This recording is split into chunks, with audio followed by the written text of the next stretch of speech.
आकाशवाणी मुंबई. तुषार पवार प्रादेशिक बातम्या देत आहे. ठळक बातम्या. 77व्या प्रजासत्ताक दिनानिमित्त नवी दिल्लीच्या कर्तव्य पथावर शानदार संचलन सोहळा. ऑपरेशन सिंदूरच्या प्रारूपासह देशाच्या सामरिक सामर्थ्याचं आणि सांस्कृतिक वारशाचं समृद्ध दर्शन. राज्यात ठिकठिकाणी प्रजासत्ताक दिनानिमित्त ध्वजवंदनेचे कार्यक्रम. महाराष्ट्र हे देशाच्या आर्थिक वाढीचं शक्तिशाली इंजिन असल्याचं राज्यपालांचं प्रतिपादन. आणि सातारा जिल्ह्यात मेफेड्रॉन या अंमली पदार्थांचं उत्पादन करणारं एक केंद्र उद्ध्वस्त करून 55 कोटी रुपये किमतीचे अंमली पदार्थ जप्त.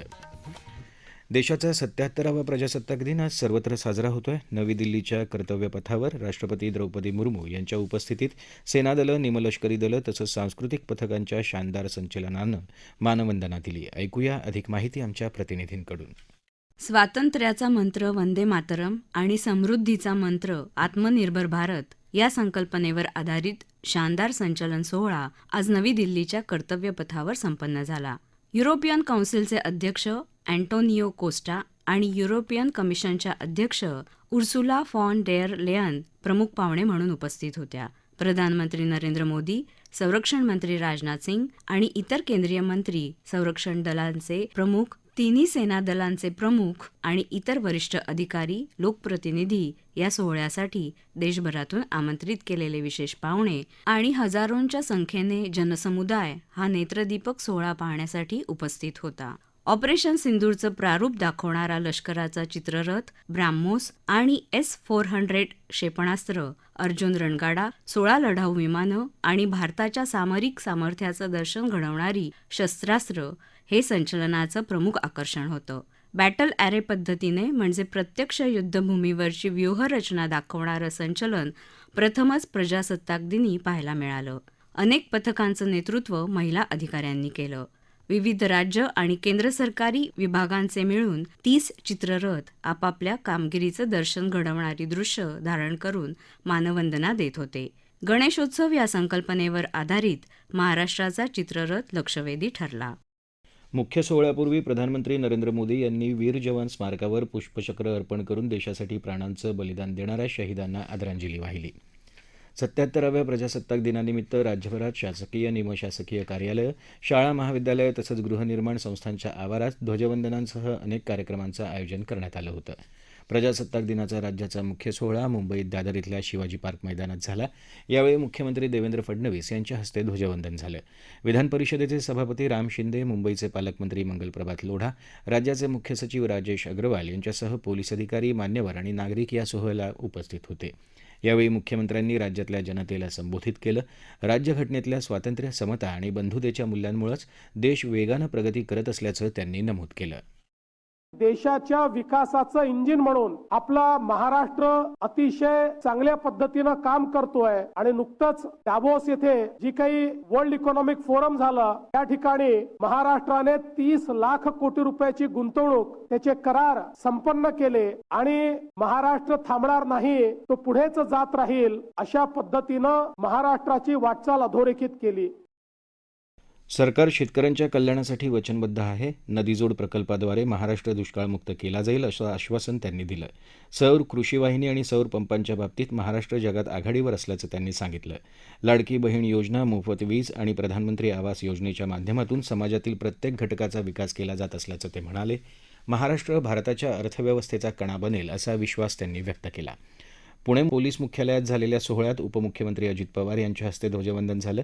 तर ठाण्यात साकेत इथल्या पोलीस मैदानात झालेल्या कार्यक्रमात उपमुख्यमंत्री एकनाथ शिंदे यांच्या हस्ते ध्वजवंदन झालं.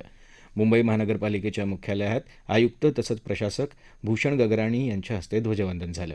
मध्य रेल्वेच्या छत्रपती शिवाजी महाराज टर्मिनस इथल्या राष्ट्रीय मुख्यालयात तसंच चर्चगेट इथल्या पश्चिम रेल्वेच्या मुख्यालयात झालेल्या सोहळ्यात महाव्यवस्थापक विवेक कुमार गुप्ता यांच्या हस्ते ध्वजवंदन झालं. आकाशवाणी मुंबई केंद्राच्या आवारात अधिकारी आणि कर्मचाऱ्यांच्या उपस्थितीत केंद्रप्रमुख संजय बोधेले यांच्या हस्ते ध्वजवंदन झालं.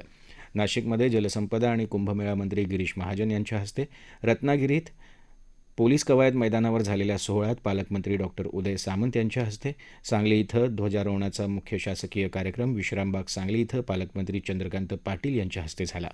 यवतमाळमध्ये पालकमंत्री संजय राठोड यांच्या हस्ते, अहिल्यानगरमध्ये पालकमंत्री राधाकृष्ण विखे पाटील यांच्या हस्ते, धाराशिव इथं पालकमंत्री प्रताप सरनाईक यांच्या हस्ते, तर जालना इथं पोलीस मुख्यालयाच्या मैदानावर पालकमंत्री पंकजा मुंडे यांच्या हस्ते मुख्य शासकीय ध्वजारोहण झालं.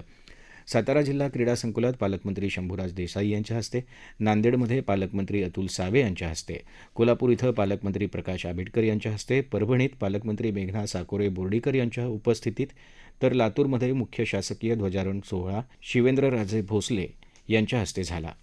धुळे इथल्या शासकीय ध्वजारोहण समारंभात जिल्ह्याचे पालकमंत्री जयकुमार रावल यांनी ध्वजारोहण करत जिल्हावासियांना प्रजासत्ताक दिनाच्या शुभेच्छा दिल्या. सिंधुदुर्ग इथल्या ध्वजारोहण सोहळ्यात पालकमंत्री नितेश राणे यांनी ध्वजवंदन केलं. हिंगोली जिल्ह्याचे पालकमंत्री नरहरी झिरवाळ यांच्या हस्ते ध्वजवंदन झालं. अमरावती जिल्ह्यात शालेय शिक्षण मंत्री दादाजी भुसे यांच्या हस्ते, गडचिरोली इथं सहपालकमंत्री आशिष जयस्वाल यांच्या हस्ते, सोलापूरमध्ये जिल्हाधिकारी कार्यालयाच्या प्रांगणात जिल्हाधिकारी कुमार आशीर्वाद यांच्या हस्ते ध्वजवंदन झालं. नवी मुंबईत महापालिका आयुक्त डॉक्टर कैलास शिंदे यांच्या हस्ते, बुलढाण्यात जिल्हाधिकारी डॉक्टर किरण पाटील यांच्या हस्ते ध्वजवंदन करण्यात आलं. या प्रादेशिक बातम्या आकाशवाणीच्या मुंबई केंद्रावरून देत आहोत. प्रादेशिक बातमीपत्रात आपलं पुन्हा एकदा स्वागत. प्रजासत्ताक दिनानिमित्त राज्यपाल आचार्य देवव्रत यांनी राज्यातल्या नागरिकांना संबोधित केलं. महाराष्ट्र थेट परकीय गुंतवणुकीत देशात आघाडीवर असून जागतिक गुंतवणूकदारांसाठी एक विश्वासार्ह केंद्र म्हणून पुढे आलं आहे, असं त्यांनी नमूद केलं. राज्यानं 1,000 अब्ज डॉलरची अर्थव्यवस्था बनायचं महत्त्वाकांक्षी ध्येय निश्चित केलं असून पायाभूत सुविधा आणि डिजिटल क्षेत्रात महाराष्ट्र देशाला दिशा देत असल्याचं ते म्हणाले. राज्याची संत परंपरा आणि समृद्ध सांस्कृतिक वारशाचा उल्लेख त्यांनी केला. महाराष्ट्र हे देशाच्या आर्थिक वाढीचं शक्तिशाली इंजिन असल्याचं ते म्हणाले. राज्यघटनेचे शिल्पकार डॉक्टर बाबासाहेब आंबेडकर यांच्या योगदानाप्रती त्यांनी कृतज्ञताही व्यक्त केली. राजकीय स्वातंत्र्यासोबतच सामाजिक आणि आर्थिक न्याय मिळवून देणं हेच राज्यघटनेचं उद्दिष्ट असल्याचं त्यांनी आपल्या संबोधनातून सांगितलं. राज्य सरकारच्या 150 दिवसांच्या ई-गव्हर्नन्स सुधारणा उपक्रमाअंतर्गत 9 सरकारी कार्यालयांनी उत्कृष्ट कामगिरी केल्याचं जाहीर करण्यात आलं आहे.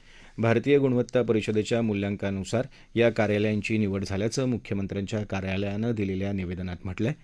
यात जळगाव जिल्हाधिकारी कार्यालय, ठाणे ग्रामीण पोलीस अधीक्षक कार्यालय, पनवेल महानगरपालिका, नाशिक पोलीस आयुक्त कार्यालय, नागपूर विभागीय आयुक्त कार्यालय आणि नांदेड पोलीस महानिरीक्षक कार्यालयांचा समावेश आहे.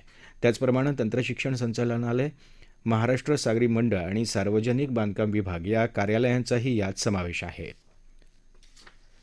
आंतरराष्ट्रीय अंतराळ स्थानकाला भेट देणारे पहिले भारतीय ग्रुप कॅप्टन शुभांशू शुक्ला यांना आज राष्ट्रपती द्रौपदी मुर्मू यांनी अशोक चक्र हा शांततेच्या काळातला देशाचा सर्वोच्च शौर्य पुरस्कार प्रदान केला.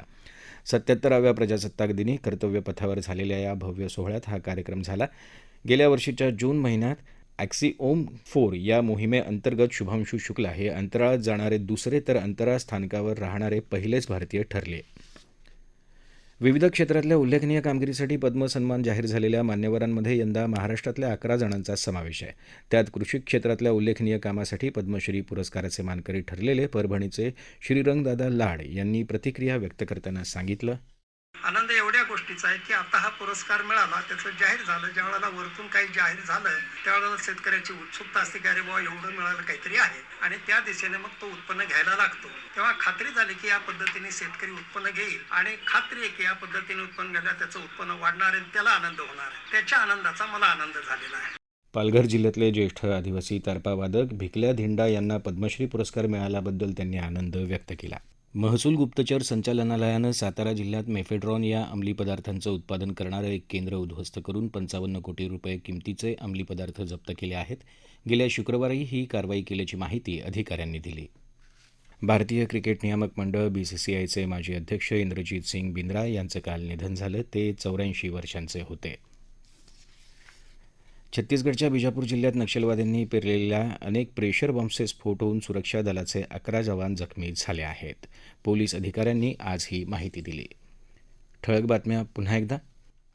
77व्या प्रजासत्ताक दिनानिमित्त नवी दिल्लीच्या कर्तव्यपथावर शानदार संचलन सोहळा. ऑपरेशन सिंदूरच्या प्रारूपासह देशाच्या सामरिक सामर्थ्याचं आणि सांस्कृतिक वारशाचं समृद्ध दर्शन. राज्यात ठिकठिकाणी प्रजासत्ताक दिनानिमित्त ध्वजवंदनेचे कार्यक्रम. महाराष्ट्र हे देशाच्या आर्थिक वाढीचं शक्तिशाली इंजिन असल्याचं राज्यपालांचं प्रतिपादन. आणि सातारा जिल्ह्यात मेफेड्रॉन या अंमली पदार्थांचं उत्पादन करणारं एक केंद्र उद्ध्वस्त करून 55 कोटी रुपये किमतीचे अंमली पदार्थ जप्त.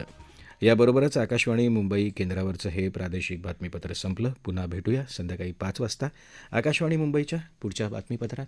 नमस्कार.